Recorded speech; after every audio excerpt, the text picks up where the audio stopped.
resalta así y aprende más también de los otros compañeros, de las opiniones de los otros compañeros, entonces uno retroalimenta y aprende más. Eso me pareció muy bien. Ok, perfecto, Tania. Exactamente, chicos, esa es la idea. Entonces, con ese foro hicimos como la introducción o la apertura a lo que es nuestro módulo y hoy ya vamos a entrar pues en materia. Entonces, pues nuevamente les doy la bienvenida a este curso, a esta clase y vamos a tratar de que sea lo más productivo posible. Como el tiempo es limitado, y es una cuenta, como era que decíamos, propia, no es pagada, en pocas palabras. Entonces a la media hora tendremos que cortar y volvemos a iniciar como lo hicimos ahorita. ¿Listo? Entonces para ganarle al tiempo vamos a empezar de una vez. ¿Ok? Entonces vamos a silenciar todos los micrófonos.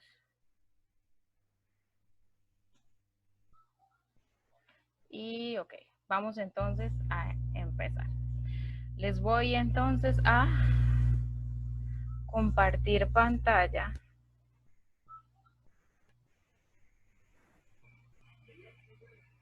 Y vamos a entrar. ¿Listo? Entonces.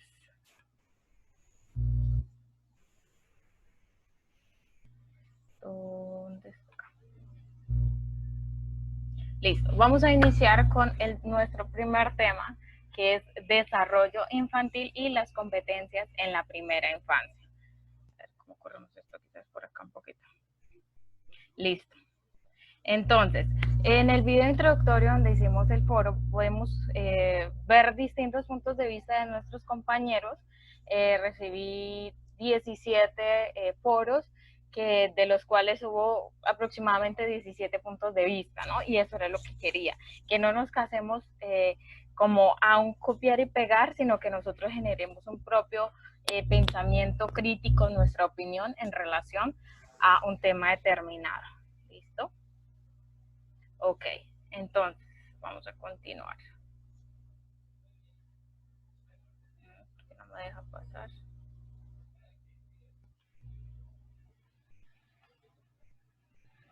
Listo, entonces, ¿qué pasa acá?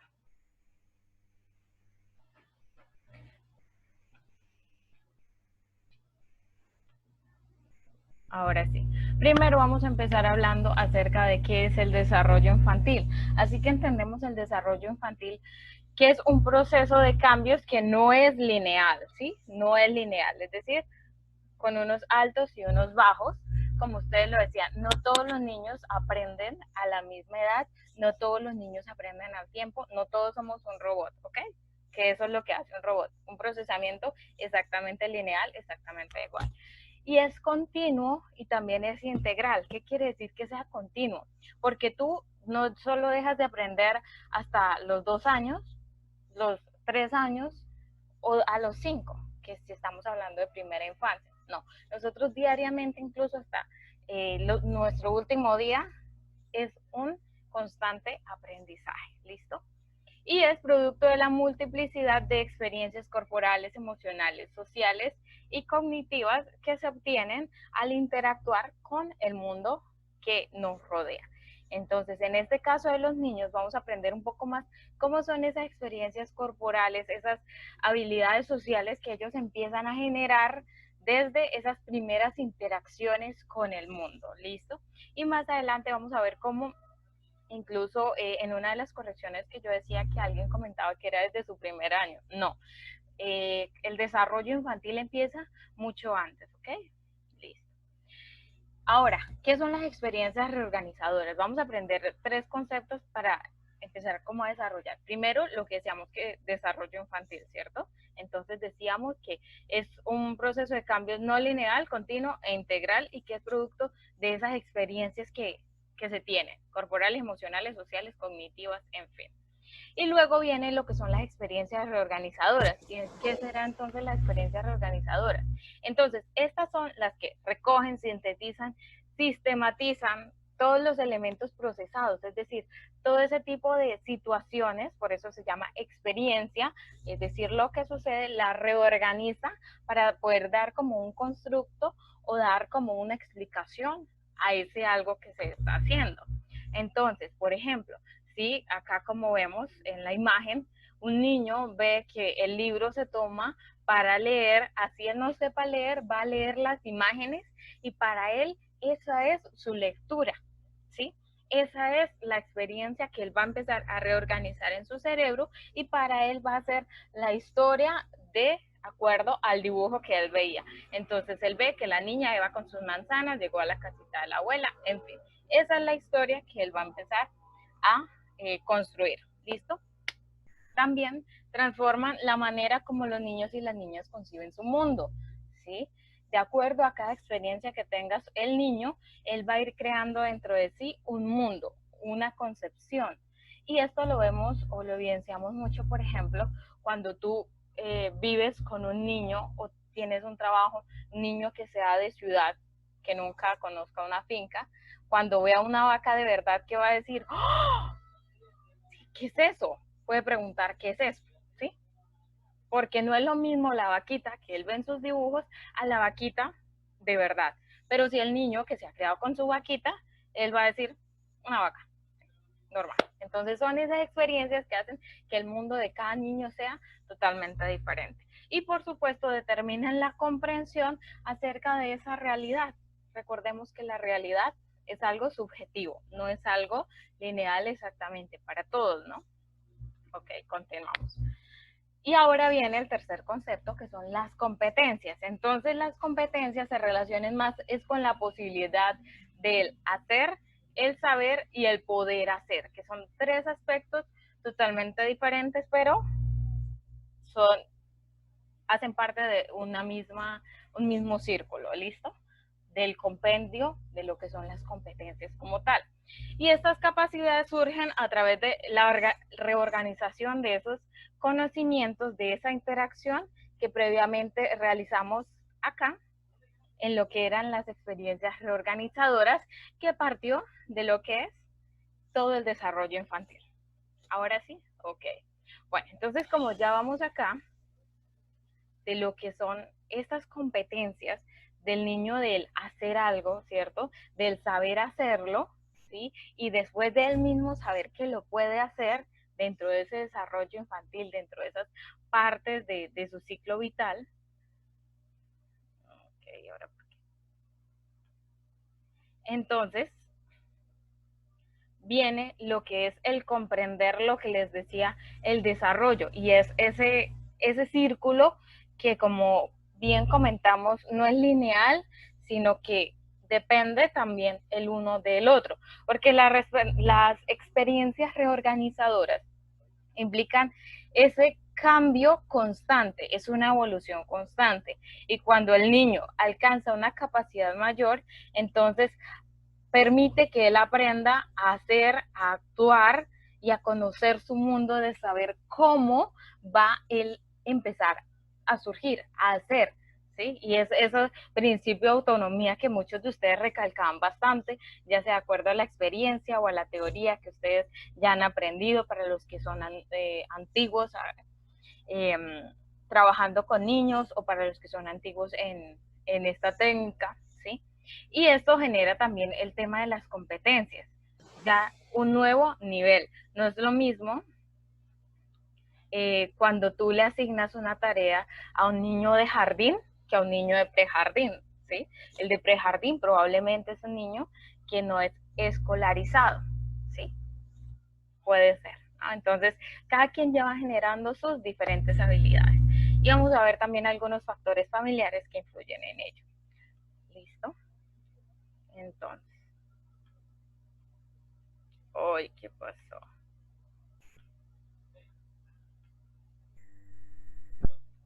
No, chicos, espérenme. Espérenme que se me salió la presentación. Y vamos entonces acá en lo que es el desarrollo. Listo. Ahora acá, Las competencias, vamos a empezar a desglosar rápidamente nuestras, o lo que vamos a ver quizás en nuestros niños. Es muy importante que nosotros comprendamos qué sucede en el ciclo vital y en ese desarrollo de competencias en los menores de 0 a 1 año. Y aquí era donde les decía que por favor no nos vayamos a confundir. El desarrollo infantil parte desde la edad 0, porque incluso las estimulaciones prenatales, ¿sí? Antes de nacer, influyen demasiado en el desarrollo de quién va a ser ese ser humano. Sí, hay mamitas que son demasiado estresadas, viven bajo violencia intrafamiliar, bajo ansiedad y un sinfín de factores que se nos pueden presentar. Lo más probable, de acuerdo a las evidencias científicas, es que ese niño, ese bebé, vaya a nacer con algunas alteraciones emocionales.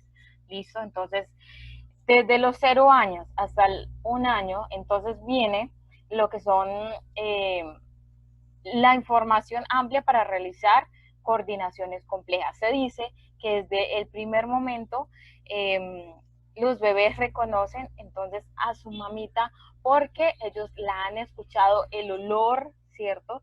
También ellos distinguen a su mamá por el olor, por esa interacción, por el tacto. Por eso es muy importante incluso desde el momento del nacimiento hasta los 3 años fortalecer ese vínculo afectivo. Si no hay suficiente afecto, sí, a través incluso del tacto, de la voz, el cantarles, el hablarles con ternura, ¿sí? No hablarles a medias como, ¿dónde están? No, con ternura, ¿dónde está? ¿Sí? Esto permitirá que se fortalezca el vínculo afectivo de la relación madre e hijo. ¿Listo?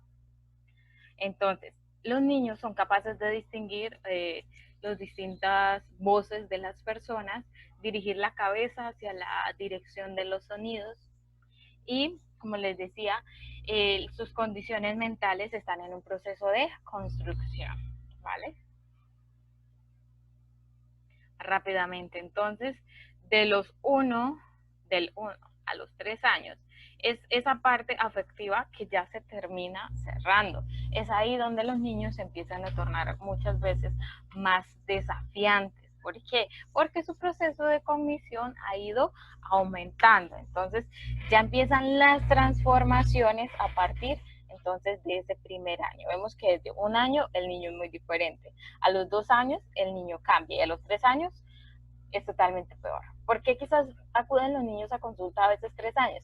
Porque es que allí ya su conducta empieza a cambiar y nosotros quizás como maestros a veces decimos, no, pero es que está muy chiquito para empezarle quizás a corregir. No, esos son los momentos adecuados y cuando nos llegan a prejardín, sí, que son a los 3 años, es donde debemos nosotros a instaurar cierto tipo de normas de convivencia en sociedad, ¿ok? Allí están en el tránsito de aprender a caminar por lo que es los principales significados del mundo. Cómo es que empiezan a interactuar con las demás personas. Y es como que su espectro del mundo empieza totalmente a modificarse. Vemos por ello que un niño cuando empieza su escolaridad a los 3 años, el niño cambia totalmente su comportamiento, cambia su forma de ver las cosas, su lenguaje, es un lenguaje más rico en léxico, ¿sí? Y su creatividad es mucho mayor, ¿sí? Gracias a estas interacciones. Y allí se fortalece más lo que es el tema de la autonomía. Como ustedes lo decían, autonomía, que el niño empieza a generar su capacidad de yo puedo, déjeme solito, ¿sí? Y es ahí donde a veces algunas maestras somos muy sobreprotectoras. Si el niño dice yo puedo solito, ¿qué debemos hacer? Déjalo solito, tú dale la instrucción, déjalo solito, pero estás observando y visualizando tú cómo le puedes ayudar para que el niño no se sienta frustrado y vea una solución a la situación. ¿Listo? Todo es de un orden, ni demasiado tampoco lejos para evitar una frustración y que el niño diga yo no lo intento hacer, ni tampoco demasiado cerca para decir lo estamos sobreprotegiendo. ¿Listo? Ok. Y cuando vamos de los 3 a los 5 años, estamos hablando entonces, vamos a pasarlo por acá un momento, de que establecen las diferencias entre los deseos y las creencias del otro y la repercusión, se me comió, sobre sus emociones. Entonces, ¿qué quiere decir esto? Ellos aprenden a identificar cuando tú estás triste, cuando estás alegre, cuando estás como enojada, ¿no? Aquí hay algo muy importante como docentes y es tampoco entrar con los niños, que esa es la profesora brava, ese es el profesor enojón. No, tú puedes marcar tu criterio, pero sin necesidad de transmitir un enojo. No podemos entrar al salón de clase enojados. Puede que en nuestra casa se nos regó el chocolate antes de ir a la clase, peleamos con nuestro esposo, el niño no se quería levantar al colegio, se me fue la luz, se acabó el gas, en fin, la moto amaneció sin gasolina, amaneció pinchada, no sé. Cualquier cosa, llovió, cualquier cosa pudo haber pasado. Pero yo a mis niños siempre les debo mostrar una sonrisa, una actitud diferente, porque ellos comprenden emociones. Entonces imaginemos un niño que viene desde su casa con un contexto, una familia bastante disfuncional, conflicto, porque qué pelea es levantarlo todas las mañanas, y llega y encuentra a su maestra como una obra. No va a ser un proceso de aprendizaje integral, y en especial sobre sus emociones. ¿Okay? Establecen su personalidad. ¿Por qué? Porque todo lo que le enseñemos en ese lapso de tiempo es lo que va a determinar cómo se va a desarrollar de allí en adelante esos aspectos de personalidad, que son los rasgos que nos definen, que son únicos y particulares. Por eso, antes de los 5 años y desde los 2, de hecho, lo que es Nuestra Señora Montessori, no sé si ustedes ya han escuchado los modelos pedagógicos de ella y de enseñanza, los que no, entonces los buscamos. Ella dice que a los niños hay que incluirlos en las tareas domésticas desde los 2 años. ¿Por qué? Porque un niño debe aprender a ser organizado, un niño debe aprender responsabilidad, un niño debe aprender autocontrol, gestión de emociones y respeto hacia sus padres, hacia la sociedad, hacia todo lo que es respeto en general y demás valores. Ojo, antes de los 5 años. Y a veces como padres fallamos y decimos, no, es que está muy pequeñito para enseñarle. Ojo con eso, que eso ya quedó atrás, ¿vale? Entonces, en los años subsiguientes los niños aprenderán pues a diferenciar qué es lo que quiere, lo que él sabe o pretende saber, ¿sí? Qué es lo que cree y qué es lo que siente. Y para ello estamos como tutores, como docentes, empezar a mostrarle ese mundo de construcción inicial. ¿Ok? Vamos a ver si nos deja pasar, no entiendo por qué no.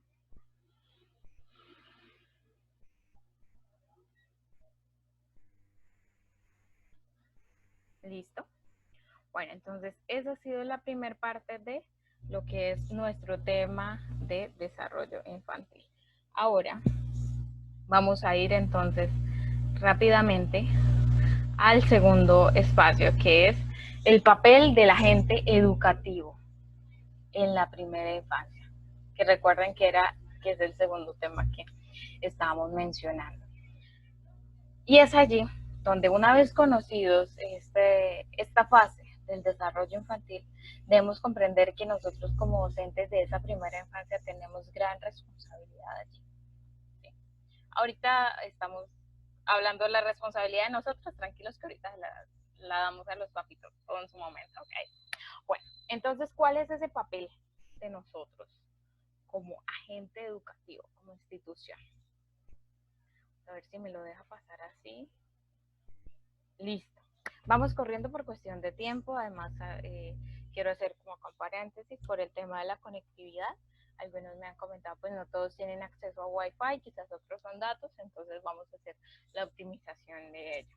¿Listo? De ese recurso. Listo. Entonces, para entender el papel de ese agente educativo, primero, ¿qué es educación? ¿Sí?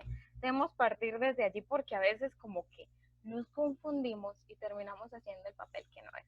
Usted no es la mamá del niño, ¿no? Ojo, tú puedes amar mucho a tu estudiante, pero no vamos a empezar a suplir el papel de la mamá, ¿sí? Ojo allí. Entonces, es un proceso permanente y continuo de interacción y relaciones sociales de calidad pertinentes, oportunas, que permiten a los niños y niñas potenciar sus capacidades y desarrollar competencias. ¿Cuáles competencias? Las que ya vimos, ¿listo? En general. Ok, entonces en ese proceso de educación, la interacción con esas relaciones sociales permiten un proceso de aprendizaje, ¿listo? De allí partimos en lo que es educar. Y tiene unas características. Una, que es inclusiva, equitativa y solidaria. ¿Y qué es inclusiva? Que los tenemos a todos dentro de un mismo margen. No vamos a decir, uy, hoy voy a llevarle quizás estas fichas porque es que él es el hijo de fulanito de tal, entonces, uy, como que sí. No, usted hace una clase con fichas, con, mejor dicho, con todos los recursos que usted tiene, porque es su clase y es para sus niños, ¿sí? No vamos a tener en cuenta distinción. Cuando la hacemos equitativa es cuando observamos que hay algunas dificultades en algunos niños, las vamos a encontrar. ¿Cómo qué dificultades? Por ejemplo, estamos hablando del tema de los trazos. Hay ciertos niños que de acuerdo a su experiencia en casa han tenido la posibilidad de hacer ya trazos y les es más fácil. Para otros quizás no tanto. Entonces, está también en usted como docente cómo va a ingeniar actividades para ese que le hace todo rapidito y para ese que quizás es un poquitico más lento. ¿Listo?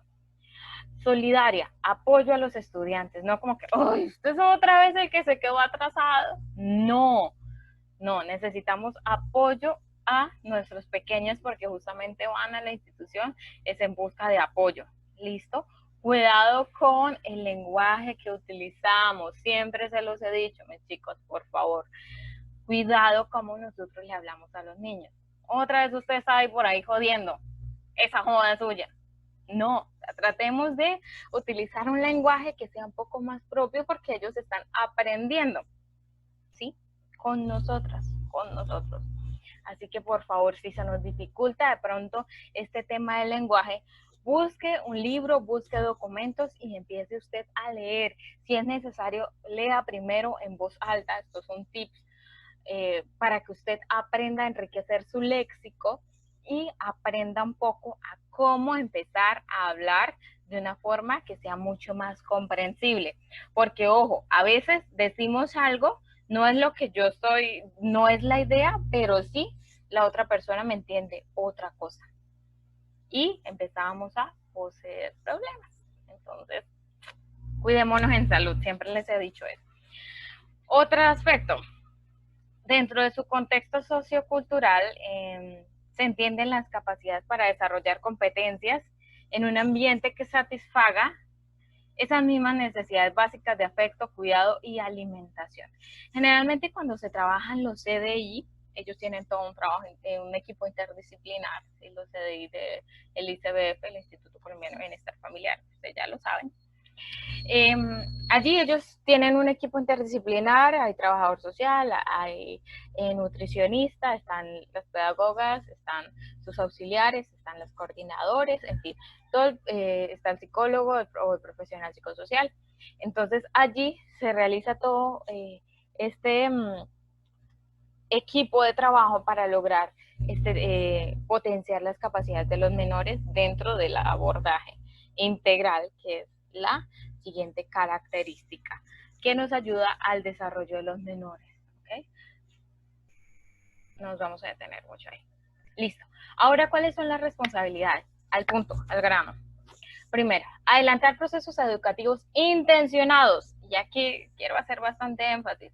Yo sé que a veces nosotros tenemos muchas responsabilidades en casa, pero el punto es que cada clase que ustedes realicen debe tener una intención. No, hoy les voy a poner a pintar. Ajá, ¿eso como para qué o qué? ¿Eso para qué me sirve? ¿Para qué le sirve al niño? ¿Para gastar témperas? No, debe tener una intención. Ah, hoy vamos a pintar, pero todo de amarillo porque vamos a aprender el color amarillo. ¿Listo? Que tenga una intención cada una de las actividades que ustedes hagan. Los que trabajan en la mayoría de las instituciones ya tienen como un planeador. Esa es la función de un planeador, que usted estructure qué va a haber en cada clase y asimismo usted esté dispuesto y preparado para desarrollar una clase. Así que eso no le va a tomar por sorpresa y no le debería tomar por sorpresa el desarrollo de una clase, ¿ok? Entonces, estas actividades deben potenciar las capacidades y generar también el desarrollo de competencias en los menores. Que si es el tema de trabajar motricidad, entonces cómo vamos a trabajar motricidad fina, que los papelitos, bueno, en fin, muchos aspectos que para eso debemos ser recursivos y creativos. Creo que al final vamos a ver algunos aspectos asociados, al final del módulo. Segunda actividad, segunda responsabilidad de los agentes educativos, que debemos promover el desarrollo de esas competencias. Nosotros somos los principales, y ustedes chicas y chicos, los principales encargados de ese desarrollo de competencias. El niño debe aprender lo máximo dentro de su centro educativo, ¿sí? No es dejarles tareas, esas tareas excesivas para la casa, porque finalmente ¿quién las va a terminar haciendo? El papá. El papá ya sabe, o en fin, el que no necesita, el que no está en el proceso es el niño. ¿Listo? Hablando de este desarrollo de competencias dentro de la primera infancia, ¿ok? No nos salgamos del margen. ¿Listo? Entonces, ¿cómo también nosotros podemos promover ese desarrollo de competencias? A través de la observación. Yo les he dicho, necesitamos ser 4, 8 ojos, demasiados ojos, ¿sí? Porque debemos empezar a observar cómo se están comportando nuestros niños. Yo estoy teniendo el dominio de la clase. Usted como maestra debe ser quien lleve la dirección y el hilo conductor de su clase, ¿sí? Quien desarrolle esas actividades que promuevan la participación en ellos y que usted diga, oye, chévere, hoy aprendimos el color amarillo. Fulanito hoy aprendió qué es el color amarillo y qué objetos tienen el color amarillo, ¿sí? Que cada día el niño se lleve, así sea un poquitico, pero que se lleve algo, ¿listo? El acompañamiento intencionado, ¿qué quiere decir esto? Que si usted está detrás del niño, observándolo cómo hace su tarea, es eso, observándolo, no está ahí como que, ya casi es. He visto casos y es muy triste. No, usted está ahí viendo, uy, vea cómo toma el lápiz de bonito, miro allá y, uy, no, se está saliendo, usted va y lo corrige. No es del docente que, como también se ha visto, no, escribe feo, no, hace torcido, no se ni sabe agarrar el lápiz. Mi pregunta, ¿para qué está usted ahí? ¿Sí? Entonces usted vio que el niño tiene su dificultad, en ese acompañamiento intencionado usted va y le corrige. Porque no es que usted se vuelva como esa profesora que es dando quejas todo el tiempo. No, para eso está el niño. De lo contrario, pues uno como papito diría, no, pues yo para qué lo mando allá si no me le están enseñando nada. Y aparte, si es un instituto privado y me toca pagar, menos voy a estar gastando mi plática ahí. Entonces, ojo con eso. Generación de espacios educativos significativos. ¿Qué es esto? Que si vamos a hacerlo en la cancha, adecuemos la cancha, así sea con botellas de gaseosas reciclables, en fin, que sea un espacio educativo donde el niño se sienta cómodo y que con esas botellas, vamos al punto anterior, que vayamos a hacer que el niño tenga un aprendizaje significativo. ¿Qué es un aprendizaje significativo? Por ejemplo, cuando hablamos del saltar, ¿sí? Que el niño pierda quizás esos temores o genere más estabilidad dentro de su motricidad gruesa, ¿sí? La capacidad de saltar, de que estamos arriba, las dimensiones arriba, abajo, derecha, izquierda, ¿sí? Por ejemplo. Bueno. Ahora, dentro de esas características estaban las que les comentaba. Que era, repasemos, observar con intención, el acompañamiento con intención, generar espacios educativos significativos, como el ejemplo que les daba de la cancha y las botellitas reciclables, en cuanto a las dimensiones, arriba, abajo, lateralidades, derecha, izquierda, y reconocimiento de quién es cada niño. Sé que es muy difícil, sí, porque está su docente y está el auxiliar, y quizás hay 15, 20, 25 niños. Pero al menos tratemos de decir Juanita, María, Pedro, no como que, oiga niño, usted el gordito. No, por favor, no hagamos eso, no. Reconozcamos al niño por su nombre, ¿sí? que nosotros sepamos quién es, ¿no? Entonces, Marcela, Juan, sí, por favor. Eso es un papel muy importante. Peor aún si les decimos, usted el gordito, usted el flaquito, usted el blanquito, usted el negrito. No, no quiero saber que eso llegue a pasar, ¿ok? Por favor. ¿Listo? Y ahora vamos a ver algunas estrategias para promover el desarrollo de las competencias. Primera, movilizar los recursos emocionales, sociales, afectivos y cognitivos. ¿Cómo así? Cuando nosotros movilizamos esos recursos emocionales, es que usted está contando una historia y entonces usted, y había una vaca grande que se asustó y después estaba feliz. ¿Tú crees que el niño se va a emocionar? No tanto.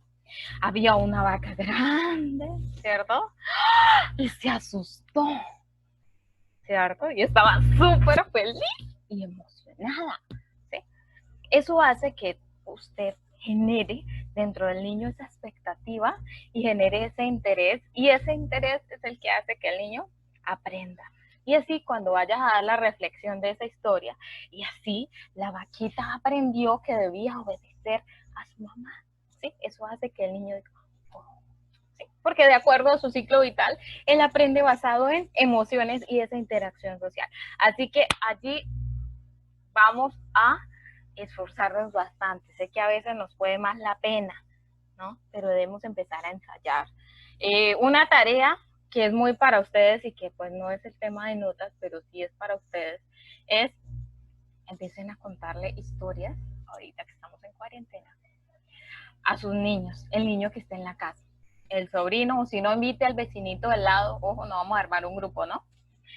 Al niño del lado y no sé, en la medida de su posibilidad, si es posible, valga la redundancia, cuéntele una historia y empiece usted a ensayarse, a entrenar. ¿Cómo hace para movilizar las emociones de ese niño? El punto es que usted tenga al niño así, concentrado dentro de esa historia, ¿ok? Haciendo preguntas interactivas. ¡Ah! ¿Y tú qué crees que pasó? Sí, como que eso hace que el niño no esté ahí como que, sí, no, ¿sí? ¿Y cómo era que se llamaba la vaquita? ¿Sí? Ahí interactuando. Partiendo de la cotidianidad, si el contexto del niño son vaquitas, vamos a hablar de vaquitas, que es lo como el niño nos va a comprender ese tipo de lenguajes. ¿Listo? Animar la actuación del niño. Hay instituciones, ¿sí? Como aquí el Colegio Adventista, sin hacer propaganda, de las que yo he visto desde mi experiencia, los colegios adventistas promueven mucho lo que es la participación como escénica de los niños. Entonces, por ejemplo, van a representar la historia de Moisés. Así que ellos se colocan sus trajes de acuerdo a la época allá en Egipto, y entonces ellos están en sus papeles, representan emociones y no dejaré, ¿sí? Ellos se meten en su papel y eso hace que ellos empiecen a fortalecer sus habilidades, ¿listo? Y eso mismo podemos desarrollar nosotros dentro del aula de clase, ¿ok? Y por último, otra estrategia es proponer situaciones basadas ya en la comprensión y el apoyo. Ojo, comprender cuando a un niño se le dificulta quizás el exponer una situación. Vemos que para algunos niños es más fácil pararse y decir, ay, sí, mi mamá me pegó esta mañana porque yo me porté mal y no me quería bañar. Es más fácil para ellos decirlo, pero para otros como que están ahí calladitos y como que, uy, qué vergüenza decir que yo no me quería bañar esta mañana. ¿Sí? Entonces, desde algunas situaciones básicas, como en los primeros, en prejardín quizás que les enseñamos el tema de la higiene, es importante permitir también ese tipo de expresiones, que es algo normal, que todos nos bañamos, que todos nos pillamos los dientes, en fin, y hacer actividades prácticas, ¿listo? Que eso ya está dentro de nuestra creatividad. ¿Cómo le vamos a enseñar entonces a los niños la importancia de la higiene? ¿Ok? Y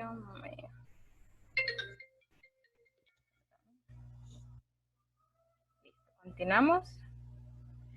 Listo. Entonces, terminado acá este tema. Y nos faltaría abordar el último. Entonces, ¿qué vamos a hacer? Para el último, que es el más corto, vamos a dar entonces las también indicaciones de lo que es el trabajo. Vamos a desconectarnos y volvemos a ingresar. ¿Listo, chicos? Espera un momento. Ok.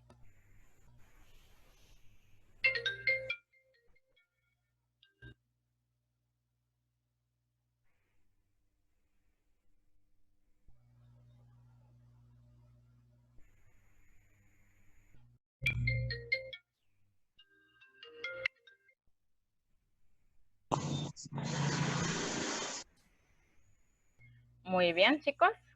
¿Cómo vamos hasta el momento? ¿Bien? Listo. Bueno, entonces vamos a... Está entrando Melissa. Listo, perfecto. Para que los demás puedan escuchar, eso, Paola, muy bien. Los demás, Galaxy, Lina, Melissa, activen por favor, entren con audio para que puedan escuchar las indicaciones. ¿Listo? Bueno. Continuar entonces con nuestro último tema. Okay.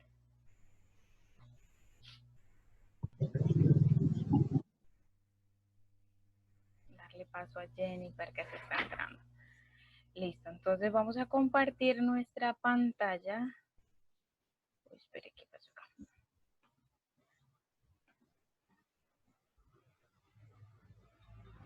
Acá. Y el último aspecto es...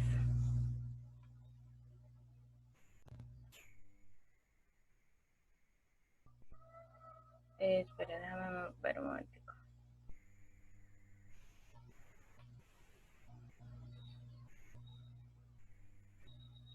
Ok, no, sí estamos bien.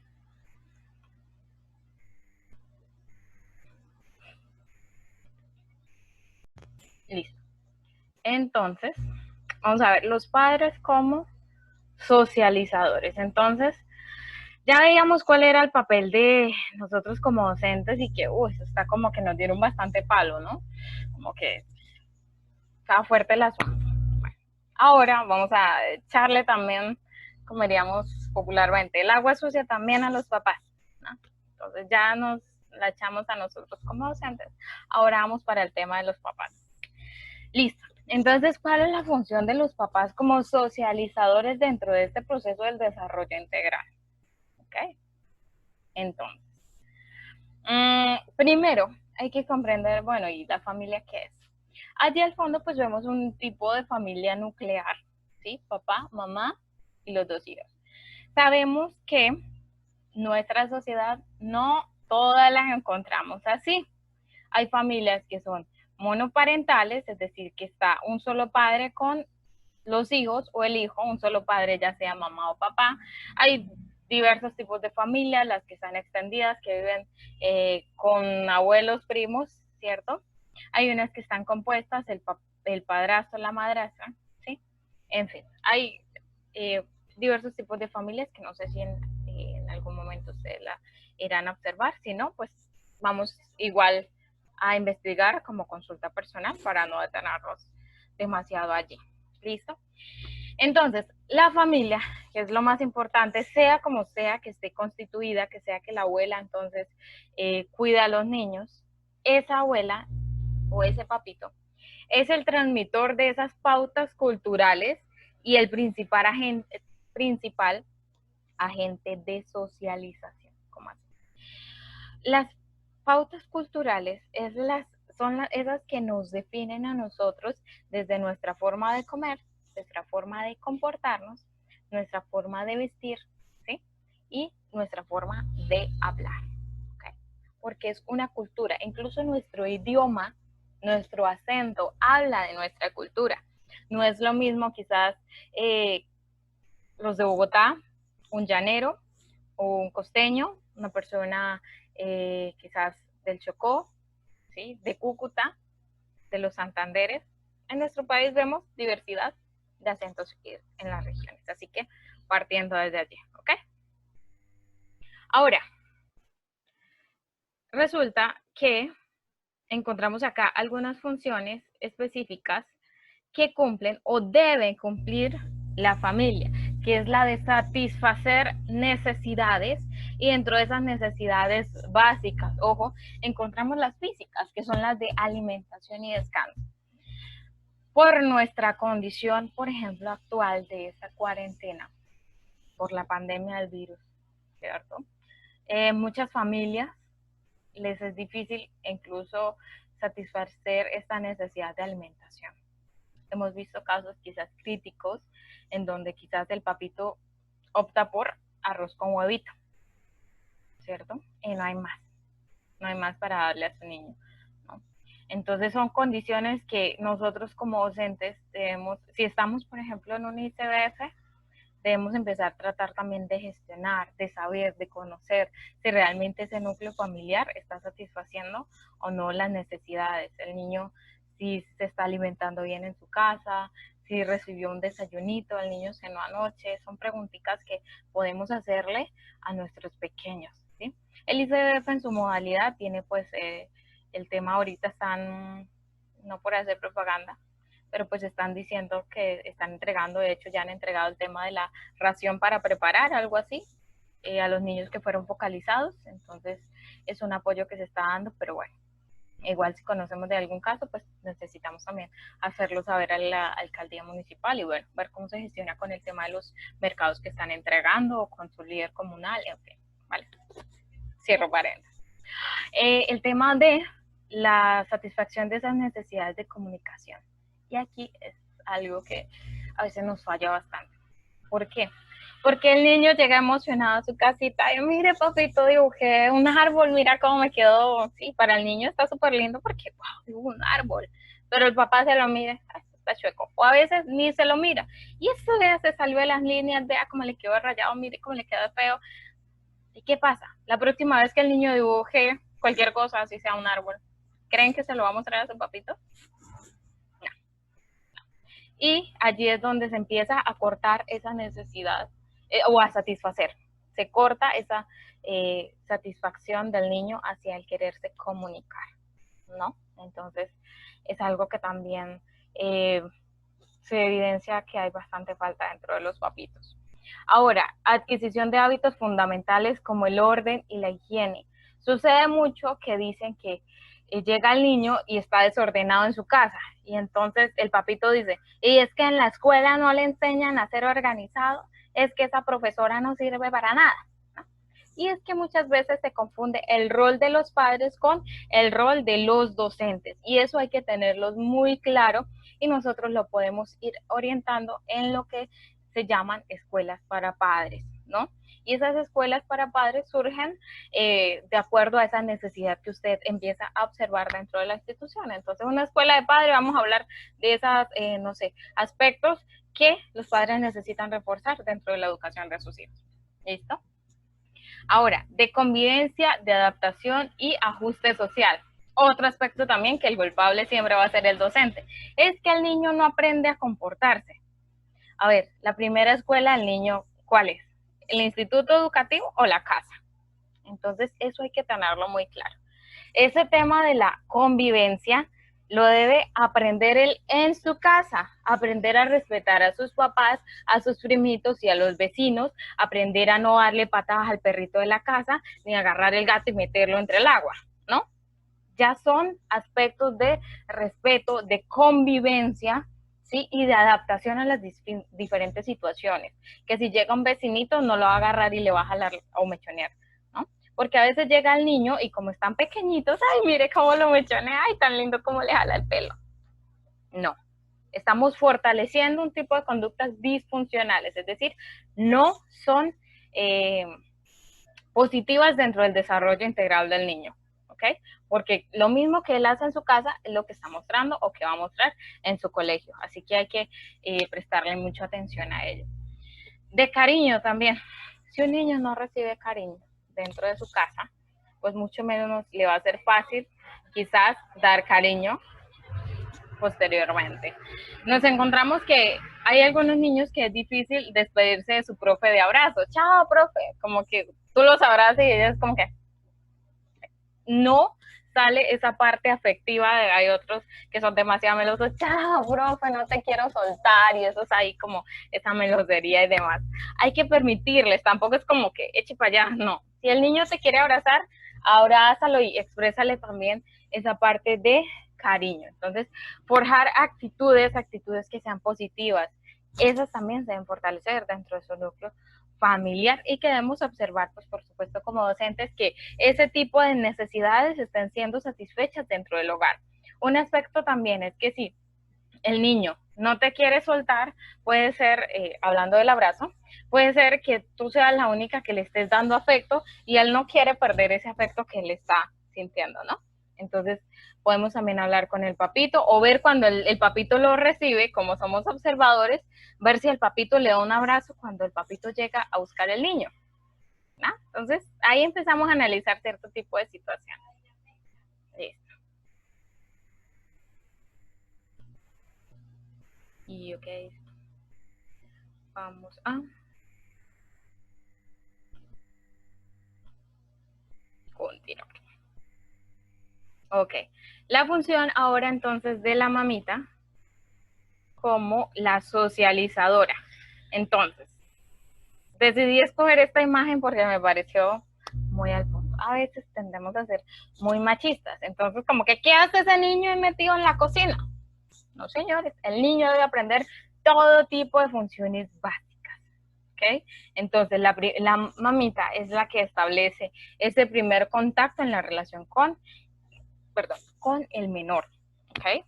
Introduce esa noción del tiempo. Es hora de almorzar, es hora de cenar, es hora de lavarnos los dientes, es hora de tomar el baño, ¿sí?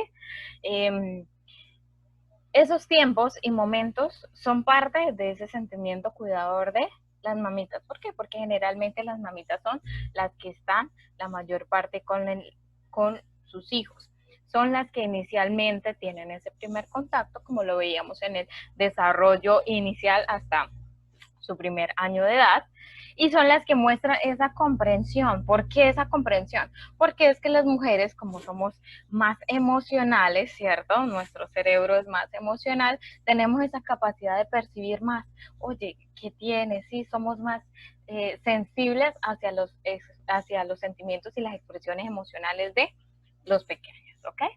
Y las mamitas también es la primera persona con la que el menor genera ese tipo de identidad, ¿cierto? De identidad, de seguimiento de cierto tipo de actividades, de instrucciones. Así que la mamita es un factor fundamental dentro del desarrollo integral. ¿Qué pasa entonces si un niño por X o Y razón no tiene mamá? Ahora el Día de la Madre es un ejemplo que creo que las antiguas se los he colocado y que es vital.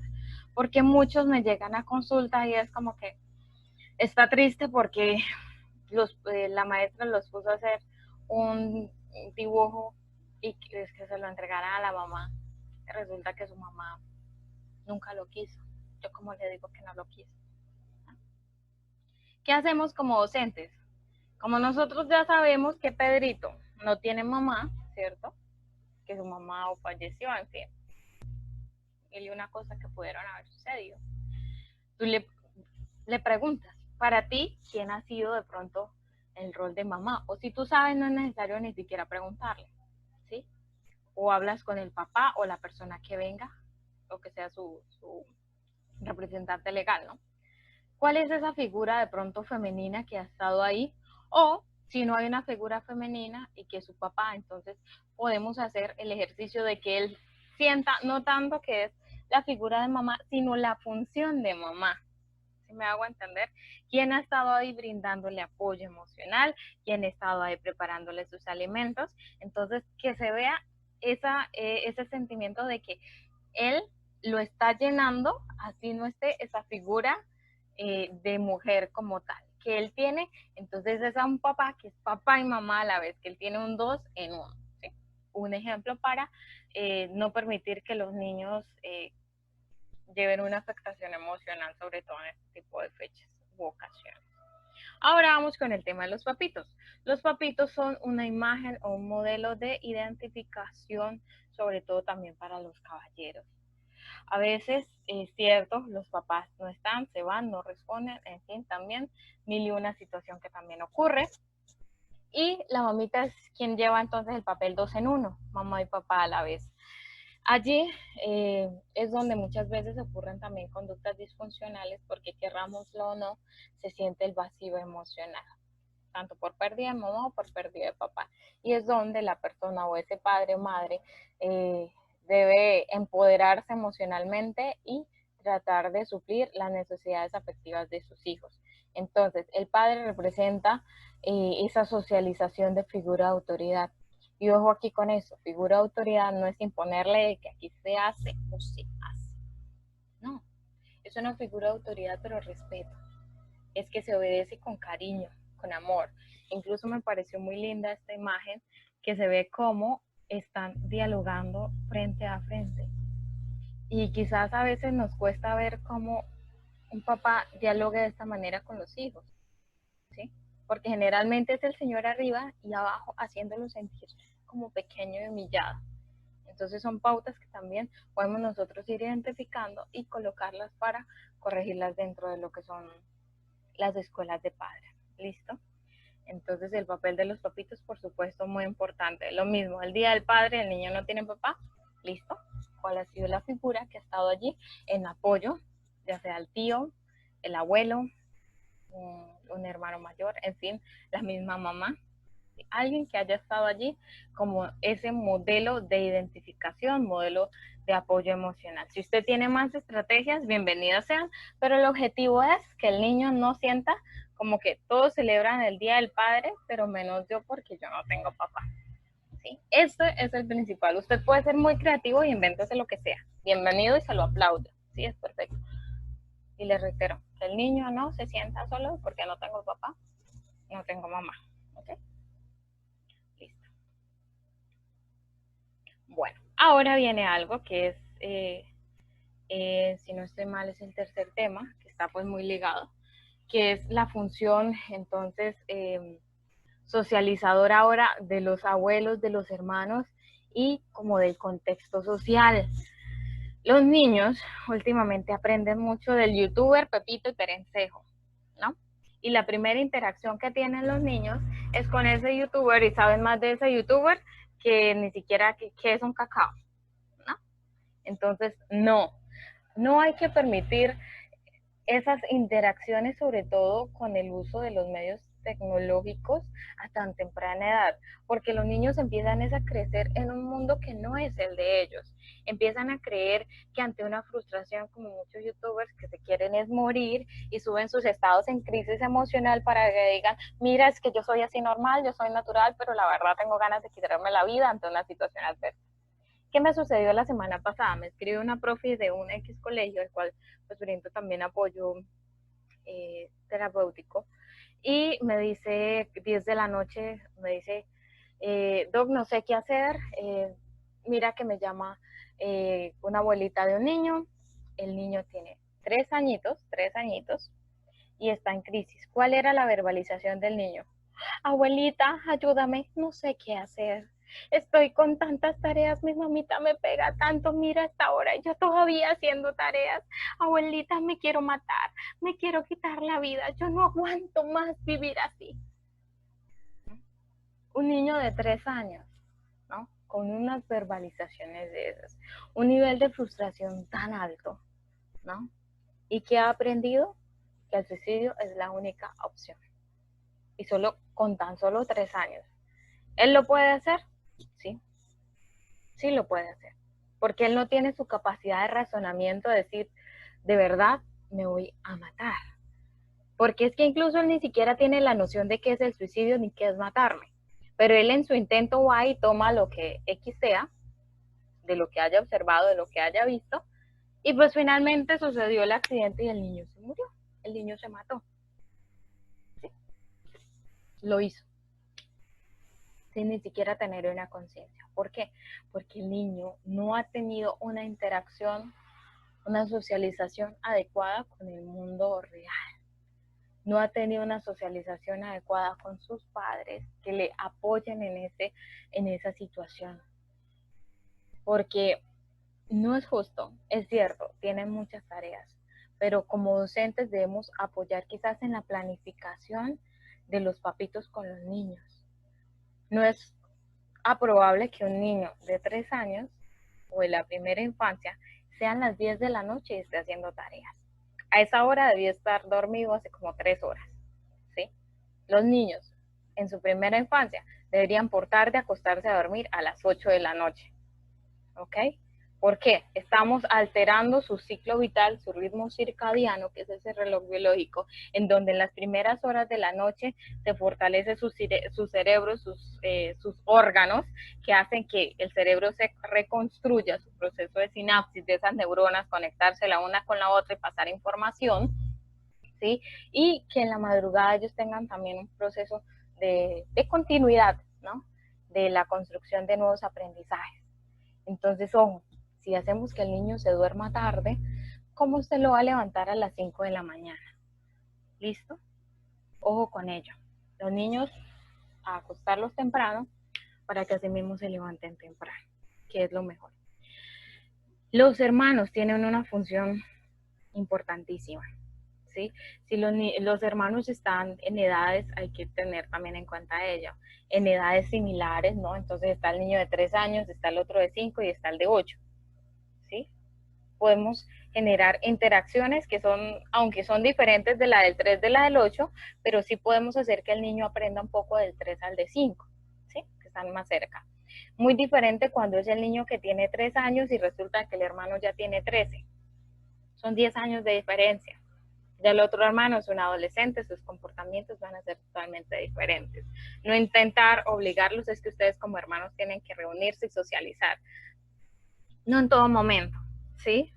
Entonces, ver qué influencia de esa amistad, de esa relación con el hermano está favoreciendo y lo que no, pues como docentes empezar a ver, mire que el niño está teniendo un lenguaje que no es propio de su edad, ¿sí? Empezar a corregir este tipo de acciones. ¿Qué interacción él tiene con sus vecinos? Ojo con esto, y aquí entramos una pincelada rápidamente a prevención del abuso.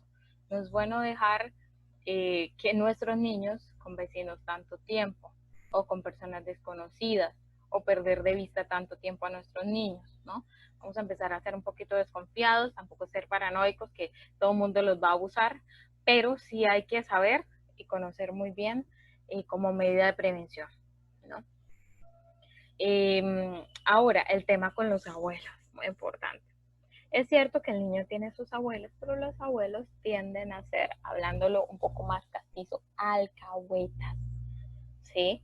Vemos que la educación de nosotros era quizás con la chancla al lado y cómo se pronuncia la M con la A y, bueno, un poco más conductista. No. Actualmente, quizás los abuelos son mucho más flexibles, son mucho más relajados, ¿no? Y esto hace de que los niños, y hay casos, tú le vas a pegar como padre, pegar en el término de corregir, ¿no? ¿Sí? Entonces tú le vas a castigar, ¿cierto? Y a mí no me diga nada porque hoy le digo a mi abuelo. ¿Por qué? Porque el abuelo desautoriza al papá en frente del niño. Entonces son ciertos tipos de acciones que hay que empezar a corregir. Los hijos son tuyos y tú debes ser quien los corrige. Tampoco que porque tiene el abuelo vamos entonces a dejarlo que no me educo, que también los eduque a ellos. No, señores, ¿no? Son aspectos que también hay que empezar a observar. ¿La educación del niño la está supliendo la mamá o la está supliendo los abuelos, ¿no? Entonces, aspectos también que hay que tener en cuenta, ¿no? Entonces, dejar que esa parte de los abuelos sea como ese espacio de socialización, que aprendan el respeto por los adultos mayores, que les cuenten sus historias, que jueguen, que compartan, rico, chévere eso. Pero cuando hablamos de pautas de crianza, así como dicen, cada quien, sí, eso ya es arenita de otro costal, cada quien en sus responsabilidades y no hay ningún problema al respecto, ¿ok? Entonces, la influencia de los terceras personas, de los agentes externos, sociales, va a ser muy importante pero siempre y cuando generen cambios positivos, como lo son, como les decía, las primeras socializaciones del niño en su centro educativo, que aprende el tema de ver cómo quizás hay algunos niños que se comportan un poco mal y dicen, uy, ese niño sí es molestoso, ¿sí? Entonces aprenden a identificar quizás qué es el comportarme bien y qué es también el comportarme mal. ¿No? Bueno. Y aquí, ¿por qué no me deja? Listo. Y entonces está también la influencia de la familia. Entonces, ¿qué es que la familia del papá? La familia de la mamá, y vienen, mejor dicho, los conflictos. Entonces, ¿en qué influye la situación económica dentro de ese desarrollo infantil? ¿Sí? Es un factor muy importante, porque si bien cuando tenemos dinero para suplir las necesidades somos contentos, pero cuando vamos a comprar quizás y no hay dinero para el mercado, se empieza a complicar, ¿no? Entonces, esas dificultades constantes que hayan dentro del hogar, por supuesto, van a influir en el comportamiento de ese niño. Es ahí donde vemos niños que son demasiado, diríamos, agresivos, ¿sí? Que le gusta pegar. ¿De dónde aprendió el niño a golpear? ¿Sí? El nivel cultural, ¿no? Influye, por supuesto. No es lo mismo quizás una familia que sea más de su swing y de moverse y de su bailadito y demás, que sea una familia de pronto que sean un poco más calmados por su cultura, ¿sí? O sencillamente por la personalidad de sus padres, que es el siguiente aspecto, que la formación de su personalidad va muy ligada a la formación de su personalidad de los padres o de algún familiar cercano, ¿no? Entonces son esas influencias que va adquiriendo el menor en sus primeros años de vida, ¿cierto? Primera infancia hasta los 5 años. La formación del sentimiento de seguridad. Hay muchos niños que son inseguros de sí mismos. ¿Cómo vemos un niño inseguro? Hizo una línea, profe, ¿cómo me quedó? Hizo otra línea, profe, ¿voy bien? ¿Así? Entonces como que cada ratico no te deja ni continuar con la clase porque él necesita o tiene esas necesidades de afirmación constantes. Que tú le dices a Pepito, Pepito, te quedó muy lindo tu dibujo. Y entonces llega Pedrito y dice, profe, pero ¿es cierto que el mío también quedó lindo? Y lo vemos mucho en las aulas de clase, ¿no? En el plano sensorial, abre el mundo hacia el mundo de los objetos, ¿no? Entonces, cómo la familia le presenta diversas interacciones dentro del contexto en el cual se encuentra, ¿sí? El niño aprende que es una moto, ¿sí? Su léxico empieza a ser mucho más grande, como lo decíamos, el tema del niño que sabe que es una vaca y el niño que no sabe que es una vaca, sino el tema de la vaca Lola porque la ha visto en el video. En el plano intelectual, ¿sí? No es lo mismo un niño que quizás crezca en un contexto donde sus padres, su nivel de formación quizás ha alcanzado un grado mayor a quien no lo ha alcanzado, sus padres manejan cierto diálogo, cierta comunicación diferente. El niño va adquiriendo este tipo de léxico y lenguaje como parte de una normalidad de quien no lo ha tenido, ¿no? No quiero decir que entonces el niño de quizás un agricultor no sea una normalidad, no, por el contrario, también, porque si ponemos al niño de el otro contexto a explicar cómo se siembra la yuca, no va a saber, ¿no? Entonces no es, ojo acá, no estoy queriendo decir que uno sea más que el otro, sino que son dos contextos diferentes y dos contextos muy importantes. Ninguno es más que otro, ¿sí? Entonces son planos desde esa intelectualidad práctica del niño, que uno ve niños de 3 años y que ya saben que a tal hora, por ejemplo, que la gallinita pone los huevos y entonces tú le vas a enseñar qué es una gallina y él dice, eso ya es una gallina y pone huevos, ¿sí? ¿Listo?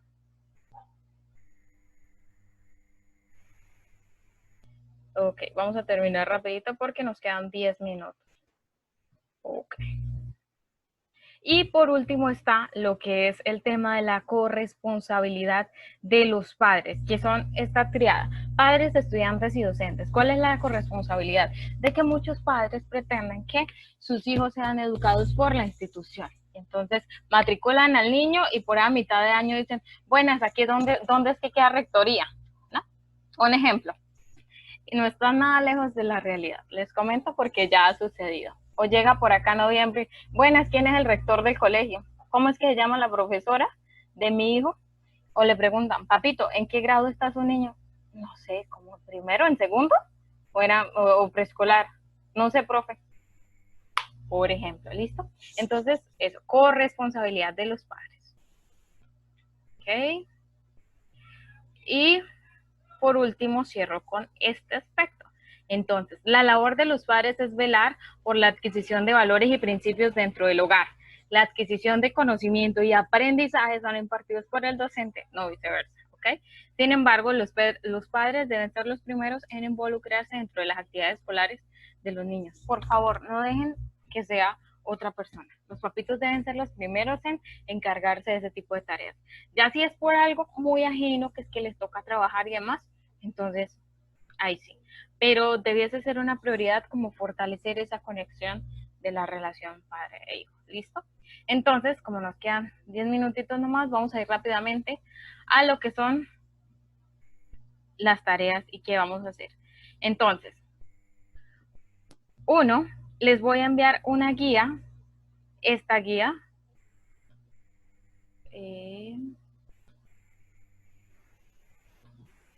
donde hay unos contenidos explícitos y vamos a encontrar en la tercera página las actividades a realizar, ¿ok? Entonces, primero, realizar la lectura de la guía explicativa, ¿sí? Que va a ser esta que les estoy mostrando, ¿ok? ¿Qué vamos a hacer? Dos, revisar el material de apoyo también que se los voy a enviar adjunto, que habla acerca del desarrollo infantil y competencia en la primera infancia, y de este vamos a elaborar un mapa mental. ¿Listo? Mapa mental, ahí se lo subrayé. Si usted no sabe cómo hacer un mapa mental, puede buscar en internet y sabemos que la característica de un mapa mental es en el centro poco texto y más dibujos explicativos. ¿Listo? El medio de entrega, usted lo puede hacer si lo quiere en una hoja o en una presentación de PowerPoint, o si lo quiere hacer en una cartelera en su casa con recortes, lo puede hacer y le toma una foto y la enviamos entonces al grupo de WhatsApp. ¿Listo? Todos los documentos van a ser enviados entonces al grupo de WhatsApp. ¿Listo? Y tres, vamos a participar en el foro, que también les voy a enviar el link, y vamos a responder a la pregunta, de acuerdo a ese video. ¿Cuál considero que es el papel de los padres y del agente educativo dentro del desarrollo infantil? De acuerdo a todo lo que hemos visto y con ese video, ¿cuál consideraría entonces que podría ser ese papel de los padres dentro de ese cómo garantizar la primera infancia, el desarrollo de esa primera infancia, de una manera efectiva y de alta calidad en los niños? Entonces ahí vamos a un ejemplo de cómo es en Latinoamérica, y pues quiero escucharlos también fortalecer ese pensamiento crítico y creativo. ¿Listo? Y por último, pues la fecha de entrega del plazo máximo es el 10 de abril, y esta vez hay un poquito más plazo, hasta las 10:30 de la noche. Entonces tenemos dos trabajos entregables. Uno, el mapa mental, y dos, el foro participativo. El foro participativo con las mismas condiciones de el foro anterior, así como ustedes lo hicieron. El que lo quiera hacer en Word y lo envía, el que quiera hacerlo a mano y nos y envía el, ¿están escribiendo? Y envía el pantallazo, está súper bien también, ¿ok?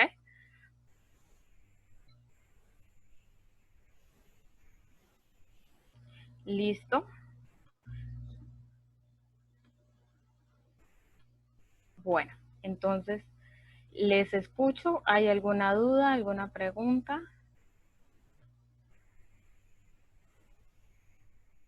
¿No? Si pueden, creo que ya les activé. Pueden activar su micrófono en los pocos minutitos que nos quedan. ¿Listo? Bien, ¿alguien tiene una duda, alguna pregunta? ¿no? Listo, chicos. Entonces, eso ha sido todo. Nos vemos entonces el jueves. Listo, el jueves a las 10 de la mañana. Cualquier duda, cualquier inquietud, estaremos resolviéndolo a través del chat. Recordemos también los horarios. A veces el día sábado yo no respondo chat, ¿listo? Y les respondo a partir de las 6:30 de la tarde. Horarios, por ejemplo, 9:30 de la noche, 10, pues también creo que sería muy incómodo que yo les escriba a esa hora preguntándoles algo, entonces es como un poquito también el respeto por los tiempos, ¿no? Tratemos de manejarlo de esta manera para no generar quizás incomodidades de ninguno. ¿Listo, chicos? Entonces, que tengan una excelente semana, que aprovechemos muy bien el tiempo y pues tenemos mucho por lo cual investigar y seguir trabajando. Chao, chicos, está muy bien. Gracias, profe, chao. Chao. Ay, chao. Ah.